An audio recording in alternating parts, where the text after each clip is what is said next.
Okay, good evening, everyone.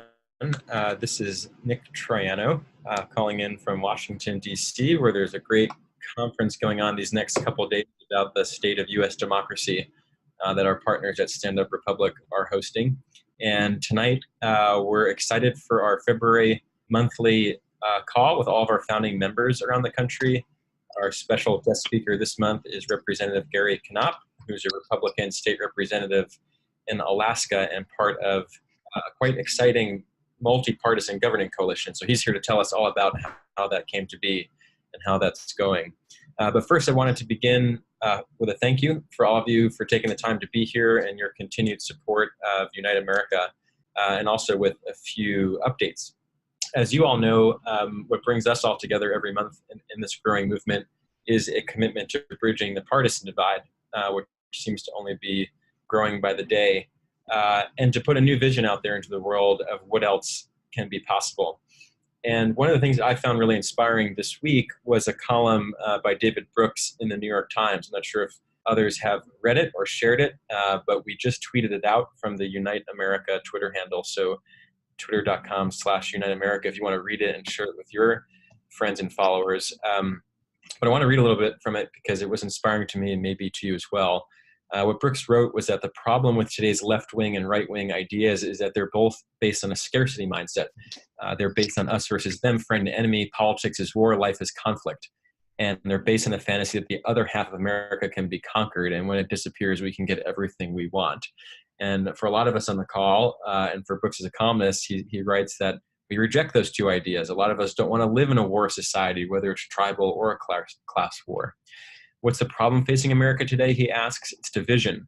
The growing gaps between rich and poor, rural and urban, educated and less educated, black and white, left and right. What big idea counteracts division, fragmentation, and alienation? He writes that it's found in Leviticus and Matthew. Love your neighbor. Today's left and right are fueled by anger and seek conflict. The big idea for moderates should be solidarity, fraternity, conversation across difference. A moderate agenda should magnify our affections for one another. So I thought that was well written and also summarizes a lot of the values of our movement, and also is a good context for the kind of conversation we're going to have today with a public servant who represents that dedication to loving thy neighbor, so to speak, across the aisle. So like I said, feel free to read and share that great column, which is on our Twitter feed. A couple other updates. One, any feedback that you have or questions, or you want to get more engaged, hello@uniteamerica.org is the email address. My colleague Mackenzie Beckel, who's on the line and manages our membership program, is happy to chat with you about whatever it is that you may have a question about or need. We're also quite excited, as you know, to have launched a exclusive membership portal, uniteamerica.org/membership portal. You can create an account and have access to past recordings of guest speakers, exclusive content, the link to the Facebook group if you're not a member of the Unparty already. So I'd check that out. What our team has been working on and excited about is, first and foremost, our Unity 2020 campaign. We launched this in January, calling on all the presidential candidates to commit to choosing their running mate from the opposite political party to unite the country, and then to commit to making political reform a top agenda item of theirs. So it's unityticket.us, where you can sign and share the petition. It's getting some good traction online. Already over 5,000 people have signed it. We're beginning some paid promotion on Facebook to reach an even wider audience, and as we shared out with our own supporters as well. A sneak peek for our founding members is that by next week, you'll be able to go to unityticket.us and create your own. You'll have a list of Republicans and of Democrats, maybe a couple independents in there, to choose who your dream ticket is, and then to share that with your friends. So check back next week on the website. Secondly, we are also gearing up for the Unrig Summit, which Unite America is proud to be on the Leadership Council of and co-sponsor.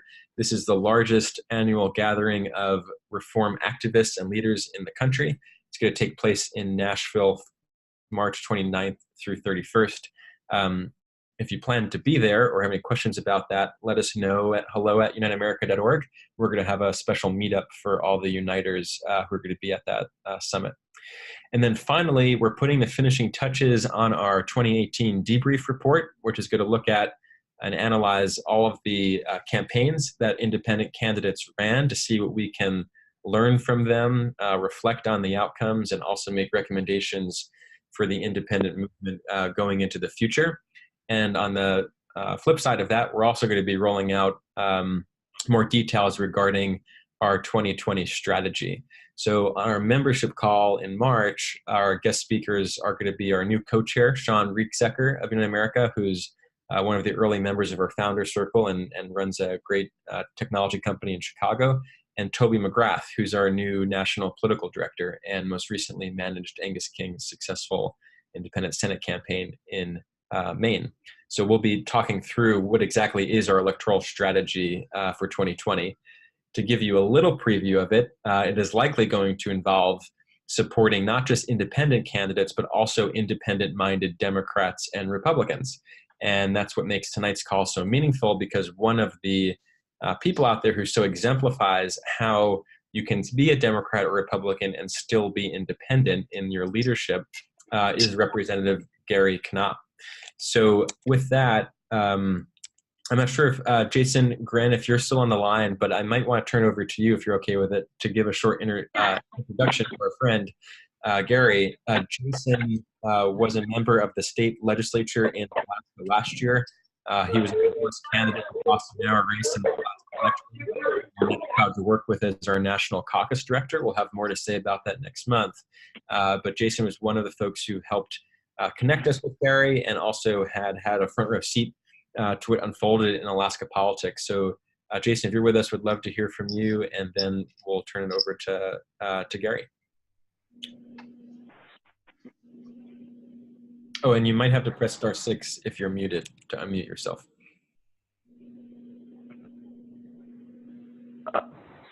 Hi everyone, am I unmuted? Yes, you're on. Hey, well, hi everyone. Thanks for joining us tonight. Yeah, this is Jason Gren. I'm up here in beautiful Alaska, and just really quickly about Representative Knopp, Gary. Him and I both were able to. We're freshmen actually 2 years ago, and he was someone who I automatically and instantly saw as someone who just wanted to lead from the facts and lead from what was best for Alaskans. And him and I had many great conversations, and a few times an important work that we did, Representative Knopp was someone who was willing to cross the aisle when he saw it was best for his constituents and the future of our state. And so someone I very much respect in a big way. And then that respect and admiration came to light even more so during these past several weeks here in Alaska, and I'll let him tell the story. But some really great stuff happening here in terms of leading from the center and leading with conviction and with integrity. And Representative Knopp does that in such a great way, and I'm really happy to have him on the call, and I'm looking forward to what he has to say. So with that, I'll let him take over. Thank you very much. So Representative Knopp, would love to hear some of the background. We know that you've served your community in the Kenai Peninsula since '06. You joined the legislature in 2016. This is your second term that you're serving. Maybe just start out with what drew you into public service, what shaped your affiliation as Republican, but also your approach to governance. Then we'll get into what recently unfolded. Well, thank you, Nick, and thank you, Jason. And I'd like to Jason just keep talking because he's making me feel really well there, and so I hate to have him quit. But no, so I'm actually Nick. I'm actually a retired oil and gas worker, Prudhoe Bay. In 2000, I retired, and then I had people approach me and asked me to run for local borough assembly, local government, and so I served about 3 terms, roughly total about 12 years as assembly, 2 years assembly president, a board of equalization, and as a board member of the Alaska Municipal League. So that kind of started my career. In all honesty, I wasn't pursuing a career in government, local politics. I had no desire. I asked to run because they thought I had a reasonable mind. And in a dozen years, people treated me pretty well, and I didn't make any serious missteps. And so when the state seat became available, I had run for this seat in 2012, was defeated by a few hundred votes. And in 2016, when it became open seat, I wasn't sure I was going to run. And then the same thing happened. I had people from all over the state starting to call me, local people, city managers, mayors, encouraging me to run for this seat. They thought I was the best guy for the job. So I jumped into the fray a little late, but I had a great campaign team. And I had, I believe I had four challengers in the primary and 4 in the general, and pulled off some pretty good wins. So I don't know if I'll be able to repeat that in 20, but that's kind of how I got started in local government. And what shaped your original view to be a Republican? What did that mean to you at the time, or what does it mean to you now? Well, everything goes left and it goes right, and ultimately we end up in the center. So I was in early 80s, I registered. When I come to Alaska, I registered as a Democrat. A friend of mine got out of college, come back, was running for state legislature, and I wasn't registered at that time. And he signed me up. They were Democrats, so I signed up as Democrat. Didn't think too much about philosophical differences then. He was a great guy and a good friend, and still is today. And so I registered as a Democrat. And then so as you get a little bit more involved in local government, and I watch the parties and the philosophical differences, so in 2010, I believe it was, maybe 8, the Alaska Republicans were successful in closing their primaries.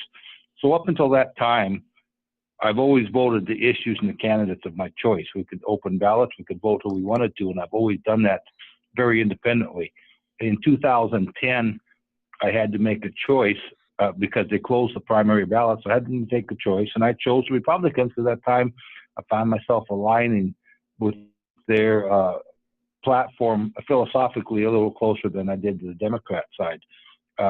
So I've always, so at that point I started registered as a Republican in 2010, so the way I could choose the primary ballot.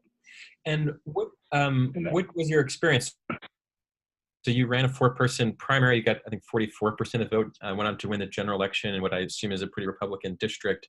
When you started your first term in the state legislature last session, what was that experience like, going from local government to state government, in terms of how people of different party affiliations interacted around tackling some of the state's problems? Well, it was interesting in a sense. Some people, it's a different perspective. We had a very large freshman class in 2016. Some of us had done quite a bit of local government experience and got used to listen to the public and to the issues, and we're pretty good at listening to all sides of the issue. So for me, it was a pretty easy transition. There is, and I had friends in the legislature, and I've been down here frequently and kind of knew how it worked. Of course, there's always a learning curve in everything you do, and it's different magnitude. The magnitude of the politics at the state level compared to the lack of politics at the local level is enormous. We don't play politics in local level. We talk about the issues. They are nonpartisan races. We have no idea who's sitting next to us, what their party affiliation is. It's never made a difference, and it worked extremely well. Here at the state level, it's always been all about parties. It's all been about partisan. It seems to be the party seems to need to be in control, but the reality of it is that all the legislation we pass and the work we do has always been bipartisan. If you go back and look at the history of the legislation, we've always had to work across the aisle to pass anything. There's been very little partisan legislation moves. So, and it was very interesting for me because some of the guys in the state legislature that I knew I was just going to hate, just despise, ended up being some of my best friends in the first 2 years. We found common ground on many issues that we worked on, as Representative Jason Gren said earlier. It was for us who were new and fresh. It was more about the issues than it was about the partisan politics, and so that's how Jason Gren and myself both operated, and probably a few others. So in the last 2 years, before this last election, there was a bipartisan governing majority in the Alaska Statehouse. I believe that you were a part of. How did that? What was your experience as part of that effort? And is there an example of how that bipartisan majority was able to get something through that maybe otherwise wouldn't? Well, I was not part of that. It was a predominantly Democratic controlled bipartisan coalition with 2 Republicans and an independent. I believe it was a 22 member. It was 3 Republicans, 1 independent, and then it was a 22 member bipartisan coalition. And the numbers are important. The 22 member. And so they, you have trouble when you have to get to 21 to pass any legislation, and the only constitutional mandate you have to do is pass a budget in a timely manner. And it takes 21 votes in the House to do that. So them slim margins are a challenge. And I did not sit in that coalition. I was in the minority side there, but I worked with many members of that coalition, got along with them just fine, and obviously supported the budget, even in the minority, supported that budget. But the point I was trying to make with the small minority, you have to walk in lockstep in every single issue, and that doesn't just happen. It's very rare that will happen, and that's why you need to have a coalition with larger numbers. That was one of the reasons we did this year what we did. I had to build the numbers so the House could succeed, and our numbers were even slimmer this year. The last year's coalition, they had a gentleman who got upset and actually left his caucus. The remaining 21 could not agree to the budget. He finally agreed to come back in, held him hostage for some money for one of his projects, and come back in, and they finally got the 21st vote to pass the budget. So it's a clear example why you need to work across the party lines when your numbers are so small on one side of the aisle, so you can have that success. Right. So take us, through the 2018 and the start of 2019. This time around, I don't believe you were opposed in your primary, the general election, so you're in a safe seat. No one's really coming after you, and maybe Republicans, I believe, picked up a couple of seats, or at least they had the numbers where they thought they had a majority, and then you decided you're not going to join that caucus. So what influenced your decision to not join and to hold out for something of a coalition, and what kind of pressure did that put you under? So I'll kind of sum this up, how this thing come about. And so you're right. After the general election, there were 23 Republicans elected. There was 2 of them were part of the prior year's coalition and chose to remain with that coalition. So we only had 21 Republicans. And so we went to our organizational meeting the next day.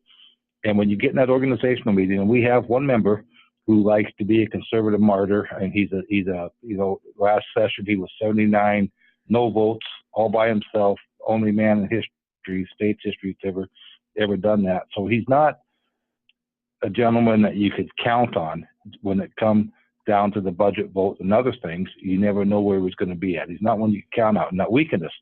So we had 21 members in our organizational meeting. On that particular day, he never committed to the organization. He never said that he was going to support the speaker, going to support the budget. The only caucus rule we have is you got to support the budget if you're in the majority. It's a constitutional mandate, and so that's the binding caucus rule we have. He never agreed to that. So we were never truly organized in that sense on organizational day. People seem to think we were, but that's the reality is we were not. And so when you listen to the conversations, when you listen to the new governor, the campaign promises he made, and I felt they were unrealistic and unobtainable. And then you listen to you chatted with the different, the Fairbanks caucuses, the Anchorage, the Mat-Su, Kenai delegations, and you could see how divisive we were on the issues and haven't discussed them publicly, but privately we did. And I knew everybody was all over the map on them. And then we have about 5 or 6 members from the region that our new governor is from, and very conservative region, and I pretty much felt that they were going to go and support the governor on his agenda, which most of it I knew I was going to oppose if he was trying to fulfill his campaign promises. And I listened to some of the freshmen, the campaign promises they campaigned on, similar to the governor's, unobtainable, and people have a hard time backing away from the campaign promise. So what I saw on organizational day was that we had no chance of success. There was no possible way for us to succeed. My fear was that if we could get organized, we'd come to Juneau, we get 2/3 of the way through the session and we would implode. When it got down to time to have to talk about the policy issues and get to the budget, I didn't see any zero chance of probability of success is what I saw. So, and last year we talked at the end of the 2016 session, we had talked about the need for a coalition in the 2018 session. Well, some of the members I spoke with at the end of that last session chose to toe the party line this time and not have that conversation. So, knowing that the only way to succeed was to build our numbers and work across the party lines, I chose to remove myself from that caucus. I told them I was not joining them. I was interested in the bipartisan coalition. It was more important to me to have a House that functioned than it was who controlled the House. I didn't care who controlled the House. I needed a House that would function, succeed, do the people's business, and go home. And that was my concern. So I held out till the coalition was formed. We now have a 25-member coalition, as you're probably aware, and we're functioning very well. Good group of people. I wish it was a little bit larger, but it's plenty adequate to do what we need to get done this year. So I believe that it's an incredible story, and I believe from the moment the session was supposed to begin to the formation of the coalition, it was over 30 days of not having a majority, which means there's no speaker, there's no committees, there's no business being done. How long were you prepared to wait it out for the impasse to break? Well, we were just about there, actually. So what happened is, people say it was 31 days, and it was 31 days. But the reality of it is, we didn't lose any work. Nothing. We have 3 priorities in this state this year, and that's the things that people demand and we address. And in the first 30 days, there are so many events going on, so many visitors to town. You're getting organized. There's very little work being done. You sit through some presentations, which we sat through anyway, unofficially, and we sat in on when the Senate had them. So we didn't really lose any ground whatsoever. We didn't get our budget rolled out. We had the prior administration's budget rolled out mid-December to us. This new governor come in, and we did not get his budget until February 13th, and we were organized on the 14th. And that was the point. At that point, we had to get organized, and so talks had stalled a little bit, and I took an action that moved the needle and got talks energized again. And then a couple of days later, we had some members come over and help create the coalition. So you said, I believe, to one of the news outlets that you decided to not join the Republican caucus, but at the same time, you weren't willing just to go over and join the Democratic one either, as some folks in other states have done. I mean, there are several state legislators in Kansas, for example, that switch parties. What informed that decision? Why? Well, it's simply because of the sheer numbers. Neither side could succeed. I wanted a coalition. I didn't want Republicans joining Democrats or Democrats joining Republicans. I wanted us to come together as a body and work together. And if I'd went over to the Democrat side, 1 or 2 of us made their small number, 21, 22, they still didn't have a chance of success. You can't have with 21 members, any single member's got veto power on every issue, budget or otherwise. And 2 is a slim margin. So, 25, 26 is pretty comfortable. Nobody has any leverage at that point. And that's one of the reasons I wouldn't join the Democrats, is because the coalition and the functioning House is what I needed to have happen. Yep. I would love to start to open up to questions. Anyone on the line, so *9 will get you in the queue to ask a question. Just state your name. We'll get your question out. A couple last ones here, Representative Knopp, is this is a foreign idea. When most legislatures, except Nebraska, maybe gavel into session, they have a nonpartisan legislature, everyone splits up into Team Red and Team Blue, despite the fact that we don't do that really in any other context of our life when we sit down to get anything done. Our families are at school or work, whatever the case might be. But in politics, we seem to do.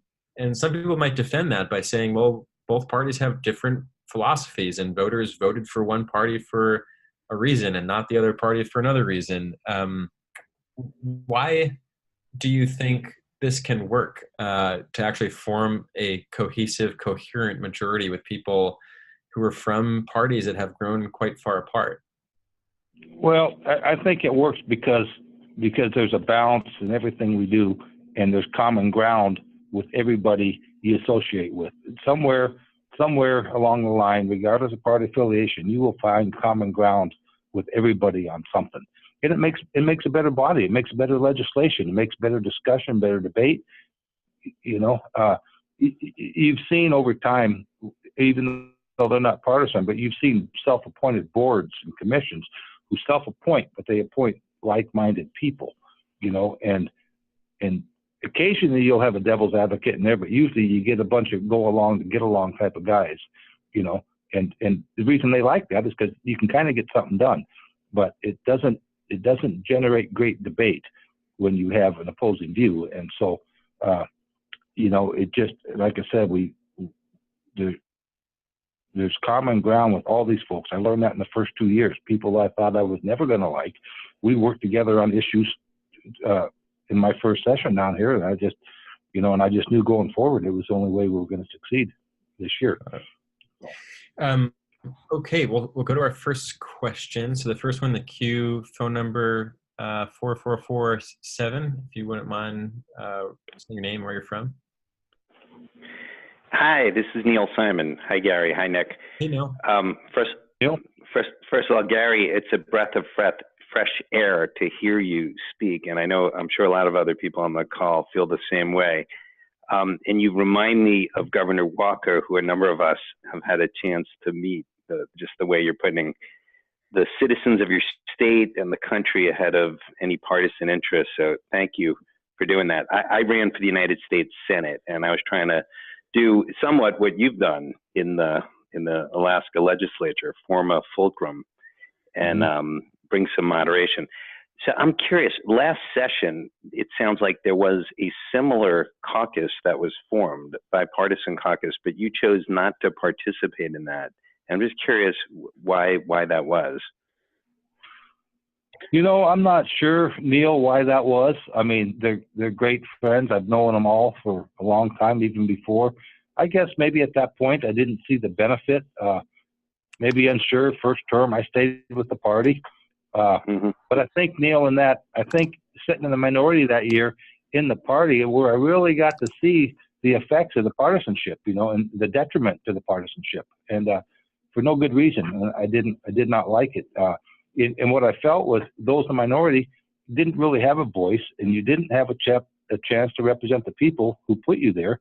And no matter what, no matter if you're on the winning side or losing side, if I'd been the majority, I would now realize that my minority members aren't representing the people unless you give them a voice, And so, and everybody deserves to be represented. So, was the process that formed the caucus last session similar to the one this session, or was there something that was very different about it?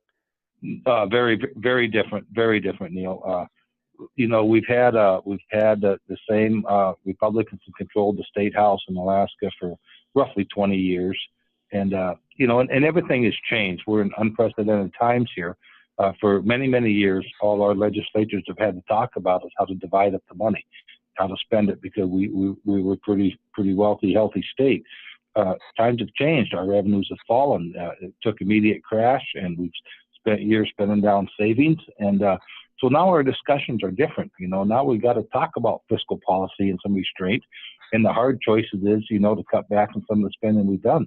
And they're very challenging times, especially for new legislators.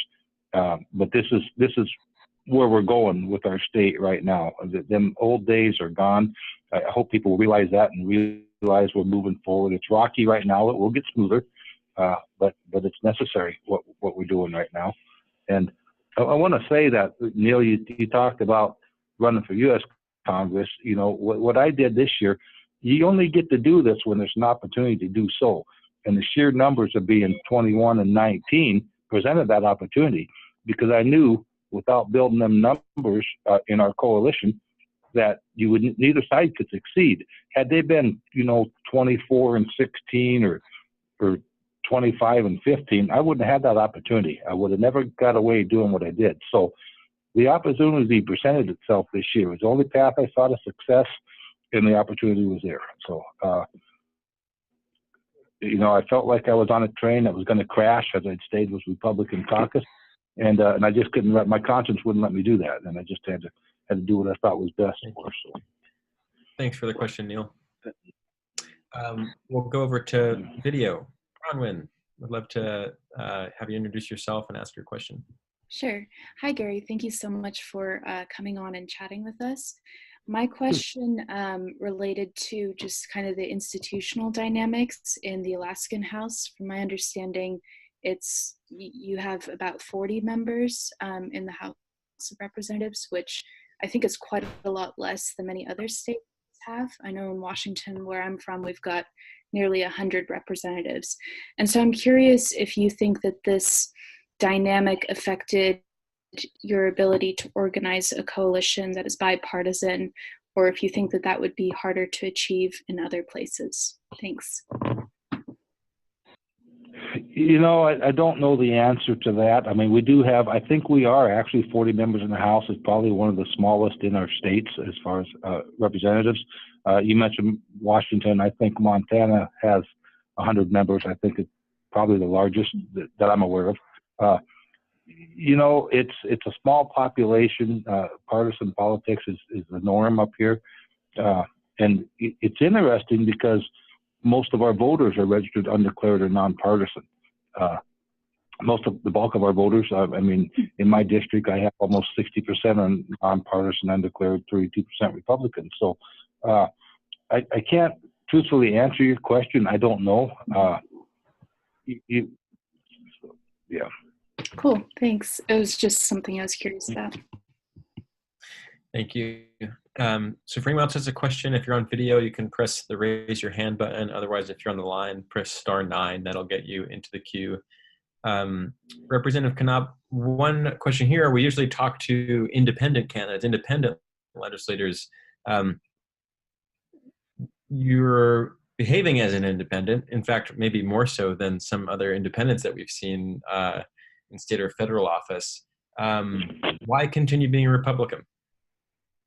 I guess that I do embrace conservative values, whether they're socially or fiscally, I think I do that. But I think, in my mind, I think I'm a reasonable approach. Whether you call that moderate, I don't know. But when you get into doing public service, one of the themes I live by when I first got on the local borough assembly, at 2 weeks, when I was asked to run, I said, well, this should be pretty easy. My world's pretty black and white. The answer is either yes or no, and not much discussion. Well, in 2 weeks, my world was great.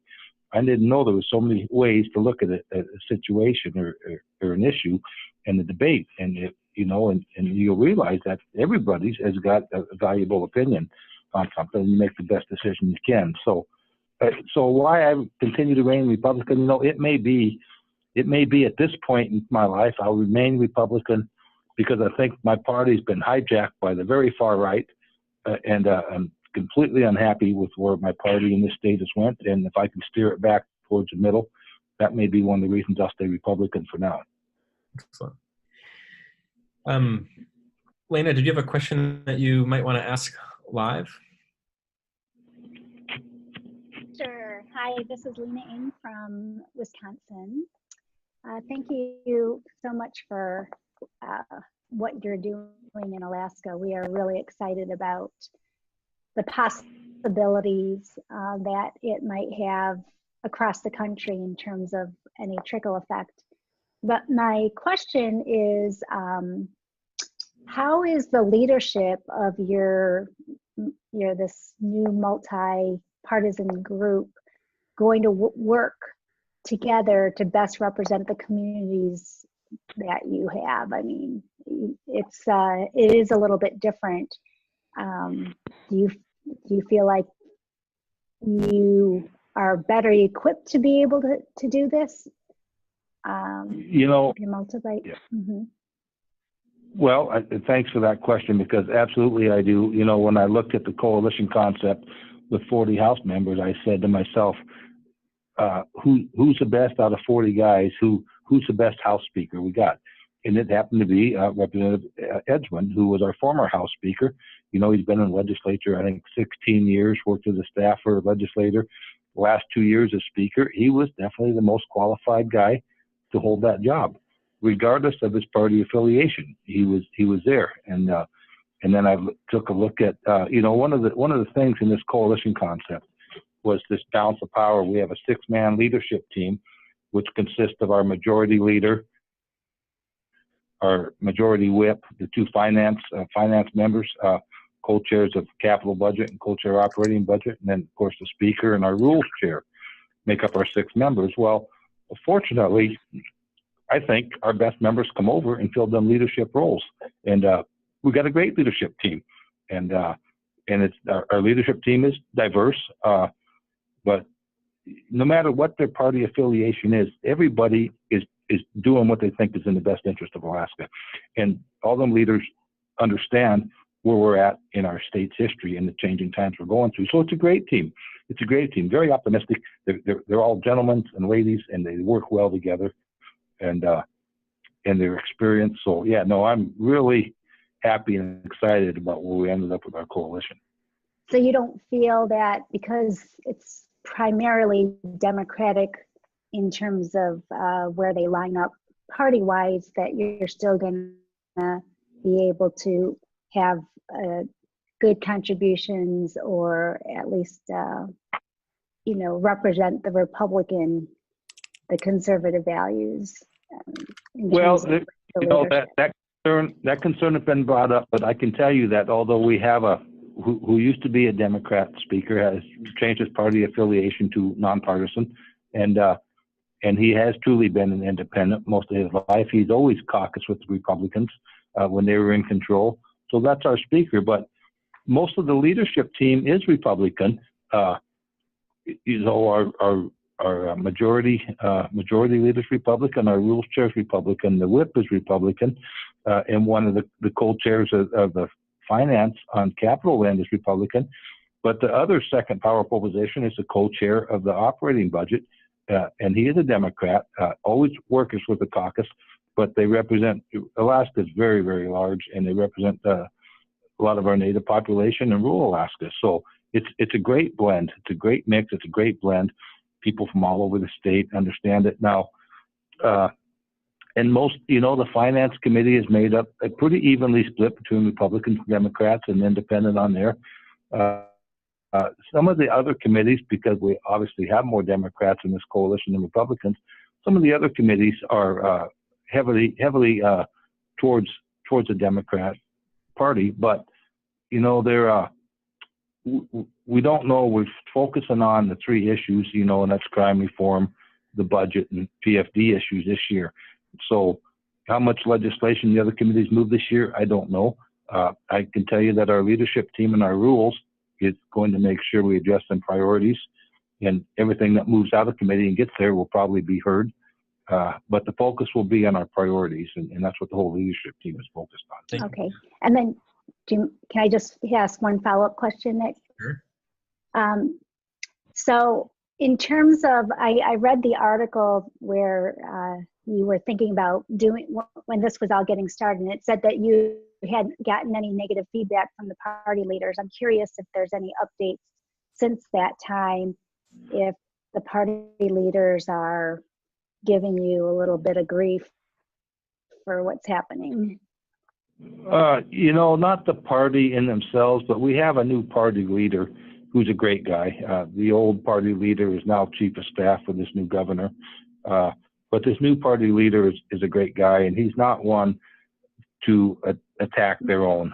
They'd rather seen, obviously, they'd rather seen all Republican-controlled caucus, but, you know, as I explained to him, you know, we had no chance of success, and it was more important to me and to the Republicans and everybody in the state that this House succeed, you know, and that's still my focus. This House has to succeed.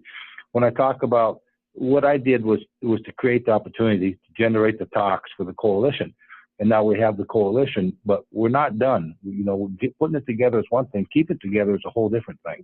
And so our focus is now staying this through to the end game. As far as pushback from the party, you know, you have the hardcore party people from my district and around the state, but not the people in the leadership in the party, just the party platform people who are unhappy. Because they rather just told the party line, and I'm kind of hard on them folks who are more interested in who's controlling the House rather than the success of the House, and that's what needs. And it doesn't make any difference what your party affiliation is. If this House doesn't succeed, every single one of us fail. So that is Thank you. excellent note to end on. The story is inspiring, Representative Knopp. All of us around the country appreciate you taking time to share it with us. We'd, of course, love to see more of this from other Democratic and Republican leaders across the country.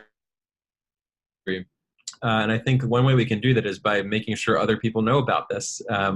One of the unfortunate parts about being up there in Alaska is that the rest of the country sometimes doesn't pay too close of attention. So we want to spread this. We have a great blog post up that Jason Gren wrote. That's also on our Twitter feed in the last few minutes that folks here can share. In the blog post, all of our founding members can find a link where you can write and sign a short letter of thanks that we're going to be sending to each member of the coalition to let them know that we appreciate their leadership and demonstration of a new kind of politics. So I encourage you to check out that on our Twitter feed and on our blog and to send your thanks. So before we wrap up, any final words for us, Representative Knopp, or advice that you might have for us on how we can evangelize this kind of new politics in our own states? So just a couple. First, I want to say that, another reason this allows me to do what I've done, Nick, is the fact that I'm not looking for a career in politics. I come to do the right thing, and I have a life. I got other lives outside of this job. So I wasn't concerned about my political future, and that really is a big load off when you're making these decisions. Whatever happens in the future just happens, and I'm good with that. So that wasn't a consideration in what I'm doing. And the last thing I want to say, Nick, is thank you and Unite America for what you guys are doing. It probably wasn't until I did this I got really familiar with the organization and look at the efforts you were putting forward to Unite America.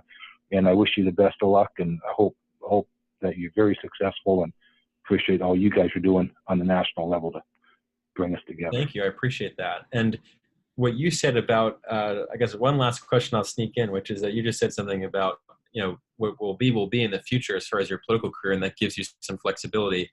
Something that caught my eye this week was a profile on Senator Lindsey Graham, in which he said, if you're not trying to get reelected, you're in the wrong business, as to explain why he's gone far to the right, in support of the president so far, because he has his primary coming up.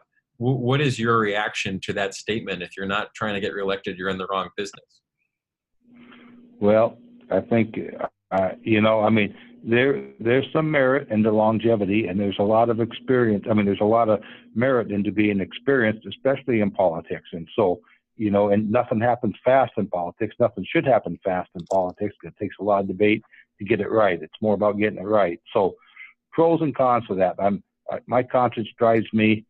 My conscience, my constitution, constituents, right in that order. And so I'm going to do what's right, whether there's a political price to pay at the end. I guess I'm good with that. If it's a gray area, I'd rather stay the course and continue to serve and do the best I can over time. But I would never let my desires to be reelected affect what I think is doing the right thing. So I'm not sure what Lindsey Graham's rationale is for trying to be reelected. Want to serve the community? I'm not sure. Well, that's something that we can get behind. People over party, country over party. Well, thank you again, Representative Knopp, and for all of our members who joined the call tonight. I look forward to March's call, where we'll be discussing the future and what we're going to be up to in the 2020 elections. So with that, have a wonderful.